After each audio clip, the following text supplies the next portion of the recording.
Hey everybody out there on Facebook, this is Chris Cao, Game Director for DC Universe Online. And I am Jens Andersen, the Creative Director, or the Sidekick. Thanks again for posting your questions on Facebook. Put anything you want to up there, we will answer it. All right, you ready? Yeah, I'm ready. Juan A asks, will buildings be destructible? Like, can you smash through rooftops to get one floor from the other, or will the windows shatter? Gotcha. Okay, so no, the environment itself, like the major structures, are very stable, right? I mean, one decision we made was we decided, should we be tearing down buildings in the city, or should we, kind of keep the framework? And we figured we would need to keep the framework because it's not a single player game, it's a multiplayer game, and pretty much after the first hour, Metropolis would be leveled. Imagine I'm a new player logging in. Oh, I can't wait to play DC Universe. See the Daily Planet. Smoking Ruins online. So that probably wouldn't work out so well. I mean, everything would just be trashed all the time. We put our destruction emphasis within the physics in the game. There's a lot of objects that you can knock around, and you can pick up cars and things like that and smash them, and they will break down, and tires will fly off, and all that kind of stuff. What we do is with the environment in this more sort of static structures, we actually put decals on it. So you'll see cracks appearing in the windows and things like that. Particles will be flying off of the various impact points and stuff like that. So you will see that. You will have that feeling of destruction. It's just not going to be like total permanent destruction where you leave your mark on the world and you move on. It's going to fade. People can leave their mark on the world. Well, and there's a lot of the world is in peril, right? There's a whole lot of episodes and stories going on, right? Everything from sort of the Scarecrow level up to Gorilla Grodd and super intelligent monkeys flying spaceships into the cities. So I mean, some destruction is seeded into the environment. Exactly. So it's there. It's definitely a part of what you're doing, but because it's a big shared world, we wanted to make sure everyone could share it nice and actually have something to do rather than smoking rubble online. But we haven't like modeled every, floor of every building, and you can smash through there, and there's tables and chairs all over the place. Our scope of action is so large and visceral that we focus on a lot of things like the physics, like I said, bouncing off of the walls and the buildings and the cars and things like that. That's where our destruction is. It's in the moment-to-moment action.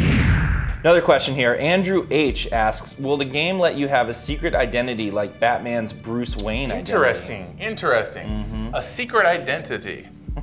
Would you say that DC Comics has secret identities in it, Jens? I would. I think it's a very important part of it. Would you say it's a key pillar to that kind of universe? Absolutely. If you were to be in that universe, playing as a hero or villain, and you didn't have a secret identity, would you feel that's a full realization of the DC universe? Probably not. Probably not. So if someone were spending millions and millions of dollars making a game about DC heroes and villains, do you think they might also make a secret identity thing part of the game? It would be an assumption I would make. I would say hypothetically, that could very well happen. It's possible. It's possible. You're in your secret identity right now. I am? What is my secret identity? Why don't you reveal yourself? Hold on.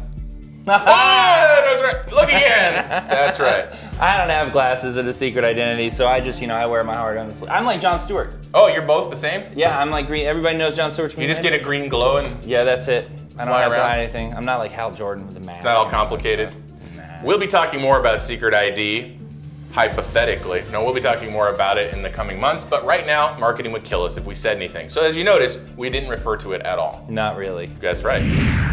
Don H asks, Don H referred to himself on Facebook as the old noob guy. I guess he's a guy who's more familiar with these games, but maybe not with what we're doing, right? Okay. He's new to the game. Sure. So what does it mean when DCO is described as physics-based? Okay, well I just even mentioned some physics. So for those of you who don't know, what it means is there's objects in the environment that are going to react with each other or with the actions that you do in a very realistic way. Or even better, you have powers that create these things, right? Yes, that's true too. So just on, let's say I'm walking down the street, I'm a superhero, I'm putting a lot of points into super strength, right?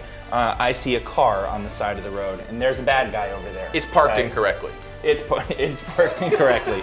Okay, sure. Well, you're a hero. There's no bad guy over there. I'm just being a good superhero Samaritan, and I want to push this car into the right space. Sorry. So this is how we work together with the creativity. You like that? He came up with something cool and powerful. I said, no, it's an ordinance violation. So what I do is, the back end's a little far out. I punch the back end of the car to scoot the car in. Now, I've done damage to the fender, and there's going to be insurance issues going on here, but traffic is now free to move along. Look at you saving the day in the way people really care about, honestly. I mean...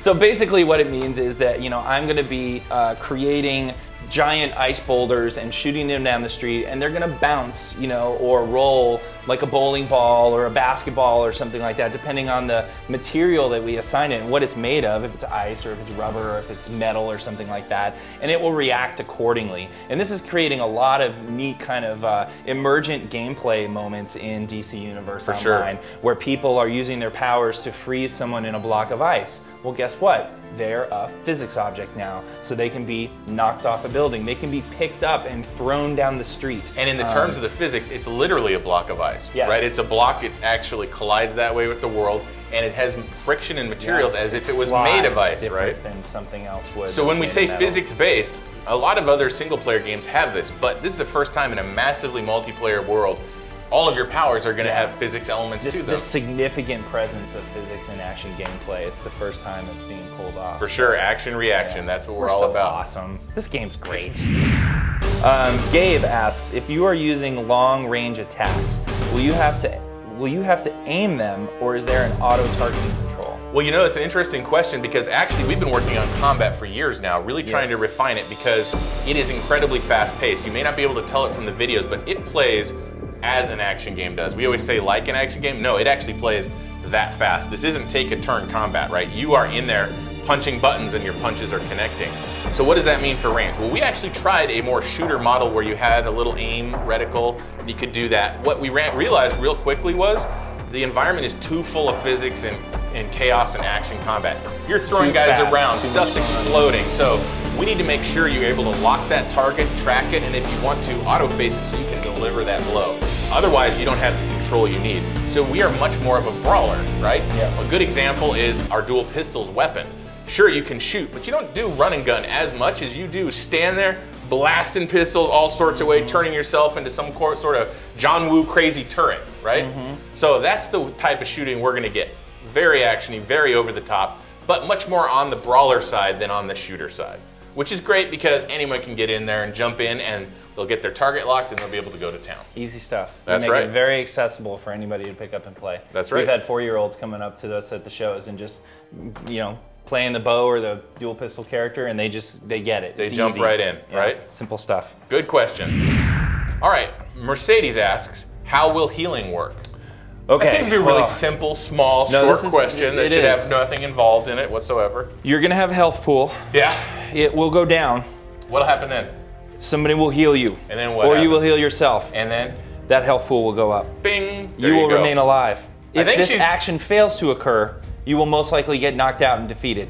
I think she and the left-handed people are going to come after us, so we should probably answer her question a bit more seriously. If she's left-handed as well. Left-handed healers, then all right, so we have certain classes in the game. Basically, they're based on our powers, right? Our powers kind of have these class mechanics. Like ice characters, they're going to be bigger and tougher. They can put ice armor on themselves. They can kind of, you know, draw people to them with like blizzard-like winds and things. There are sort of tanks. We also have characters like nature or sorcery or something like that, which have healing powers. They're there to help your friends. So we have all kinds of beneficial effects that you can, you know, activate on you or your group mates to keep them alive. And the type of healing depends on the type of power that you've chosen. If you've chosen nature, you're much more about growth and healing over time, right? Whereas if you've chosen, like to go MMO on that. But if you've chosen sorcery, you're a lot more about magic and you're about sucking life out of people and pushing it to other places. Doing a life drain, you're pulling it out of one target and putting it into another one. Now the key distinction is, unlike some of the other games that are a little bit more slower paced,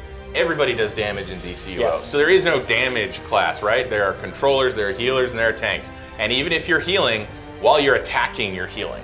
So by tapping people, you're healing your party. By beating on them, right, you're healing your party. So everything is active, everything is action reaction. You're not sitting there watching bars bounce back and forth. You're in the fray along with everybody else, and that's important to us. You're a hero, remember? You're a villain. You're not some sidekick character. You're not standing back there watching everybody do all this cool stuff. You are a part of it too. Right, and when we say the next legend is you, we mean it. You should feel as if you could have your own comic book by playing DC Universe Online. That's how important you are to what's going on. Cool. I think that's all the ones we have, right? Well, that was good. Those were a bunch of good questions. Keep posting the good questions up there, including a lot of stuff about Secret ID. I'm sure you, Debbie Sue, and all the rest of the marketing folks would love for us to answer those at some point in the future.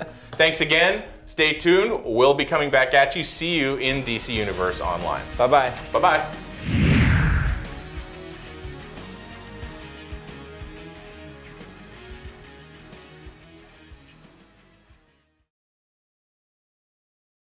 Sony.